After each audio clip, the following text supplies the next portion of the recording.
Hello everyone, good morning and welcome back to People's Overseas. This is Shruti and this is the second video in the series of Know Your IELTS and the tips and tricks for the same. The first video was about listening, which we had done before, and if you haven't seen that video, the link will be provided in the description and you can just go and watch it later. So now let's begin with the video. This is the second video and it is about the reading part of the IELTS test. So the reading part, as you know, the IELTS is divided into two modules, academic and general. So there is a difference between the reading part of the academic module and the general module. The things that remain same is that in both academic and general there are three passages. Those are provided. You get only 60 minutes of time to do those three passages. There are 40 questions and yes, you have to transfer. You will not get extra time to transfer your answers to the answer booklet. So as in when you go ahead with your reading, you have to keep on answering them in your answer booklet. Okay, so these are the things which are common in both academic and the general test. Now let's discuss why an academic reading test is different from the general reading test. The first difference is the tests which are taken in the texts which are taken in the academic modules, they are extracted from generals. Okay, reading journals and some course books, some magazines which are academic related magazines, or some books which are related to academics. So yes, since these texts are taken from journals or magazines or books or course books, they are tougher than the text which we get in general reading. Okay, and the last text or the passage, as you know, you get three passages or three sections in the reading test. The third section is relatively longer, is tougher, and you will take most of your time into doing that part. So yes, summing it all up, the text or the passages in the academic sections are taken from journals, various different journals of all the genres, some course book or some thesis or some newspaper articles, something like that.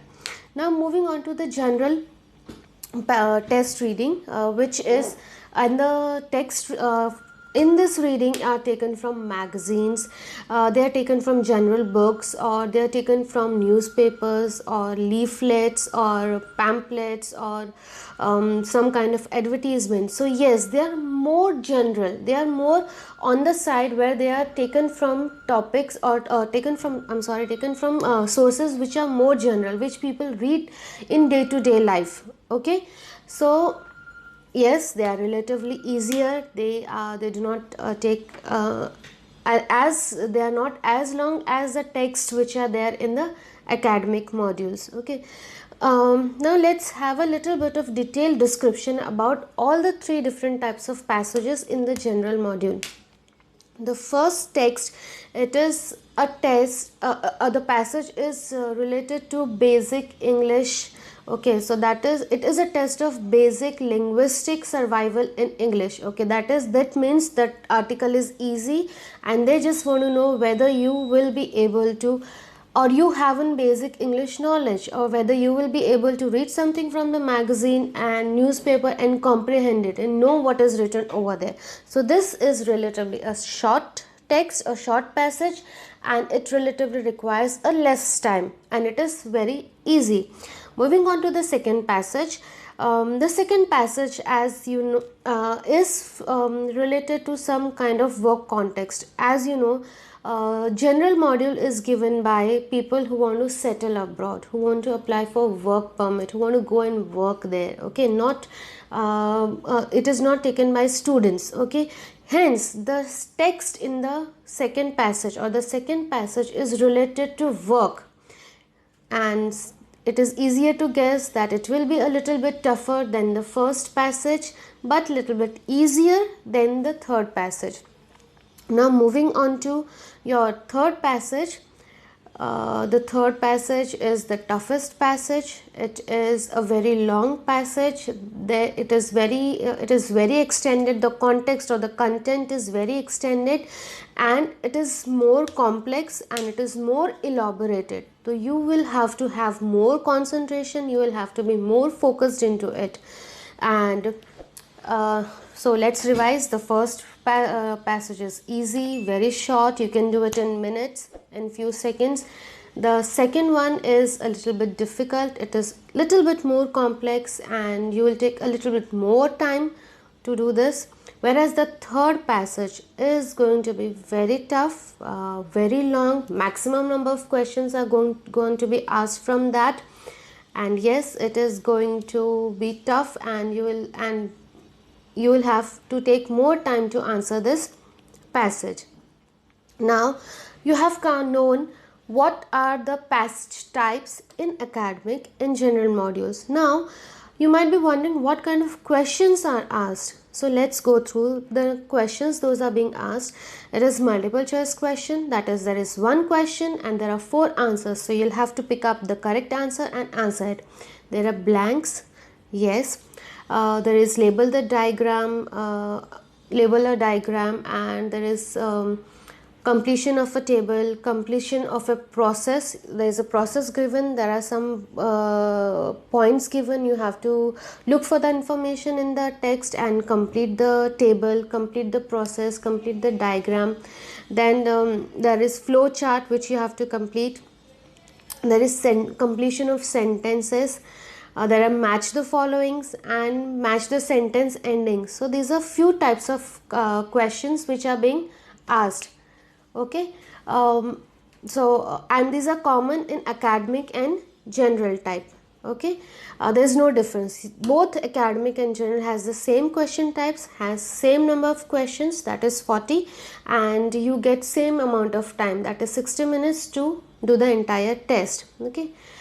Now moving on to the next part of the video, where I will be discussing about certain tips and tricks to crack your IELTS and score more than 7.5 bands in the first go itself. Okay. The first tip I would say is skim and scan. So you might have heard these words hundreds, thousands of times, that you have to skim and scan, skim and scan. But I'm not sure whether all of you know the meaning of. So I am going to go ahead and tell you the meaning. Skimming means you have to read the entire paragraph very fast. You have to inculcate a habit of reading the paragraph very fast so that you have a generalized idea about what the paragraph is giving the information about, or what the paragraph is talking about. Okay, that is skimming. Now scanning. So while you are skimming, while you are reading fast, while you are reading very fast through the paragraphs, you have to scan for some certain words. Those are the key words, such as verbs, adjectives, or some contrasting words, or some new words. Those are being there in the passage or are in the question. Remember, it is not necessary that the words you are scanning for, or the keywords you are scanning for, they are going to be repeated n number of times. So when you are skimming, when you get a generalized idea, you will be better able to understand and better able to locate the keyword, where the location of the keyword where it is asked in the question. Okay, because it is going to be repeated multiple times, do not get confused between the number of possibilities of answer. Hence it is very important to skim and scan. The second thing which I usually tell my students is read your questions first, and you read them with full concentration, with full attention, and read them at least 2 to 3 times so that you understand the question. There is no bias in understanding the question. There is no misunderstanding in understanding the question. Then go ahead and read your paragraphs. Then go ahead and read your passages. Since the reading passage follow an order, this will help you to locate your answers. Okay, so question number 1 and 2 will be in the beginning of the passage. 3, 4, 5 in the middle and 7 8 in the end of the question. It is going to follow a specific order. So knowing the order, knowing the question, okay, if the first question is into the third paragraph, the second and third and the coming questions will not be in the first and second paragraph. So yes, it is very important for you guys to read the questions first, read them 2-3 times and understand what it means. Okay.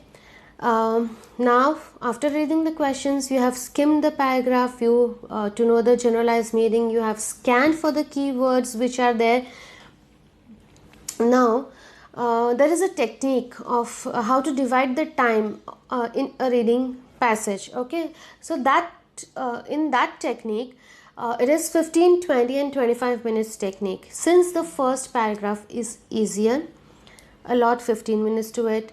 Since the second paragraph is little bit tough, allot 20 minutes to it. And since the last paragraph or the last passage is very tough, very lengthy and maximum numbers of questions are asked from it, allot it 25 minutes of time. So you divide that 60 minutes into 15, 20 and 25 minutes. Now it is also important to know when during those 60 minutes, when is your concentration the maximum. Certain people, they have maximum concentration towards the end of that 60 minutes. Certain people, they have the maximum concentration or they are more focused while in the beginning of those 60 minutes or in the beginning of the reading passage. After giving 4-5 tests or while giving some tests, try to analyze where is your concentration maximum. Okay, and in that period when the concentration is maximum, supposedly for example, if your concentration is maximum at the end of the towards the end of the 60 minutes, do that third passage which is the toughest in the end. Supposedly if you have the maximum concentration in the beginning of the 60 minutes, do that third paragraph or third passage in the beginning. So this is a very important tip to utilize those 60 minutes in a very effective manner when your concentration is maximum. So you have to use this technique by yourself, giving 4-5 tests and know when the concentration is maximum.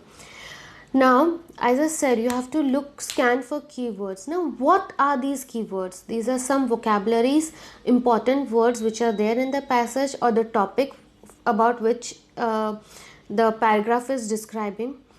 These are the verbs, these are the adjectives.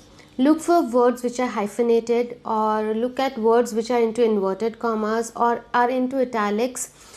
Your answer is going to revolve in around those words. Okay, so you will find or you can locate your answer to that particular question around these keywords. Okay, make it a habit of trying to underline the keywords or circle them.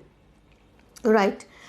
Then the next tip is, it is very important to know that to actively read. Okay, that means, what does actively reading means? Don't just mindlessly go on reading the passage and nothing is going inside your head, you are not able to understand a single sentence. Don't do that. Active reading means your concentration is fully there, you are underlining the keywords, you are understanding the tense in which the passage or the paragraph is written. Okay, the speech in which it is written. So this is active reading. This will help you in turn to locate your answers or to come up with correct answers. The next tip is to focus on the generalized idea of a paragraph instead of words, because these words, they are going to be repeated in 4-5 paragraphs or possibly in the entire passage. So how will you find answer? The tip to find answer there is to know the idea or to know the generalized idea of the passage or the paragraph, what it is. To know the generalized idea of the paragraph, what that particular paragraph is telling you about. Paragraph 1 might tell you about something, the paragraph 2 about another thing, 3rd about another thing, all the 3 related to one topic. Hence it is very important for you guys to focus on the idea instead of words. Now um, and the most important tip is practice, practice, practice, practice. Read, read, read, read. The more you read, the more you are enhancing your vocab. The more you read, the more you are able to understand complex sentence structure, indirect speech, okay, which in turn will help you to understand when a sentence or a paragraph, when everything is not given straightforward, you have to extract the idea from that paragraph. This reading practice will help you to extract the ideas. It will not come if you read it, if you're just reading or giving test occasionally. So hence you have to at least give at least 2 reading tests in a day, or one test and effective readings from the newspaper or from the articles or from certain books. So to develop a habit of extracting ideas when an answer or when the information is not given straightforward, where you need to use your brain and extract the information from paragraphs. Okay. So yes, these are the tips and the tricks. Oh, I'm so sorry. Most importantly, I forgot the last tip, which is to write all your answers into caps, all caps. Because if you are in a hurry to transfer your answer from the question paper to your answer sheet, and supposedly if it is a noun, proper noun, and you know a proper noun starts with a capital letter, if you have missed that, the answer is going to be wrong. So in that case, it is better to write the answers, all the 40 answers, in all caps. So I hope this video was insightful, it was helpful, and you were able to understand it. If there are certain doubts or some doubts and some part of it is not clear, do comment in the comment section, and I will definitely come back with your doubt. I will definitely answer your doubts. And yes, that's it for today. And please, if you liked it, do press that little thumbs up button and do subscribe to the People's Overseas channel. Thank you so much. Have a very good day. Thank you.